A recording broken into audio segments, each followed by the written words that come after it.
ಅಣ್ಣ ನಮಸ್ತೆ. ನಮಸ್ತೆ ಸರ್. ನಿಮ್ಮ ಹೆಸರು? ಸರ್ ನನ್ನ ಹೆಸರು ನಾಗರಾಜ್ ಅಂತ. ಯಾವರು?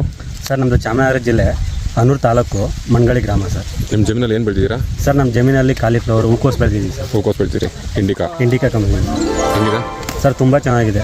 ಹೆಂಗಿದೆ ತೂಕ ಎಲ್ಲ? ಸರ್ ತೂಕ ಎಲ್ಲ ಒಂದು ಹೂವು 3 kg ಇಂದ 4 kg 5 kg ವರೆಗೂ ಬಂದೈತೆ ಸರ್. ಈಗ ನೀವು ಹಿಡಿದಿರೋದು 4 kg ಬರುತ್ತೆ ಸರ್. ಇಷ್ಟು ತೂಕ ಮುಂಚೆ ಬೆಳೆದಿದ್ದೀರಾ ಹೂಕೋಸು? ಇಲ್ಲ ಸರ್, ಬೆಳೆದಿಲ್ಲ ಸರ್. ಬೆಳೆದಿಲ್ಲ. ಈ ಕಂಪ್ನಿಲಿ ತುಂಬ ಚೆನ್ನಾಗಿ ಬಂದೈತೆ ಸರ್. ನಮಗೆ ತುಂಬ ಚೆನ್ನಾಗಿದೆ. ಎಷ್ಟು ಸತಿ ಈಗ ಔಷಧಿ ಹೊಡೆದಿರಿ ಸರ್? ಇದಕ್ಕೆ ಒಂದು 3 ಔಷಧಿ ಹೊಡೆದಿದ್ದೀನಿ ಸರ್. ಗೊಬ್ಬರ ಒಂದು 2 ಟೈಮ್ ಕೊಟ್ಟಿದ್ದೀನಿ ಸರ್. 2 ಟೈಮ್ ಕೊಟ್ಟಿದ್ದೀರಿ. ಎಲ್ಲಿಂದ ತೊಗೊಂಡ್ಬಂದಿದ್ದೀನ? ಸರ್ ಇದು ಹನೂರಲ್ಲಿ ನರ್ಸರಿಲಿ ಸರ್, ಚೌಡೇಶ್ವರಿ ನರ್ಸರಿ ಅಂತ, ಅಲ್ಲಿಂದ ತಗೊಂಡು ಬಂದಿದ್ದೀವಿ ಸರ್. ಎಷ್ಟು ಪೈರು ನಾಟಿ ಮಾಡಿದ್ದೀರಾ? ಸರ್ ಒಂದು 6,000 ನಾಟಿ ಮಾಡಿದ್ದೀನಿ ಸರ್. 6,000. ನನಗೆ ನೀವು ಕಾಲಿಫ್ಲವರ್ ಇಂಡಿಕಾ ಬೆಳೆದು ಸಮಾಧಾನವಾಗಿದ್ದೀರಿ? ಸರ್ ತುಂಬ ಚೆನ್ನಾಗಿ ಬಂದೈತೆ. ನಮಗೂ ತುಂಬ ಮನಸ್ಸು ಒಪ್ಪೈತೆ ಸರ್. ಈ ತಳಿ ಕಚ್ಚುಕ್ಕೆ ರೋಗ ಬಂದಿಲ್ಲ? ಇಲ್ಲ ಸರ್, ಬಂದಿಲ್ಲ. ರೈತರೆಲ್ಲ ನಿಮ್ಮ ಕಡೆ ಆರಾಮಾಗಿ ಬೆಳಿಬೋದಿದ್ನ? ಬೆಳಿಬೋದು ಸರ್, ಆರಾಮ್ ಬೆಳಿಬೋದು. Okay, thank you.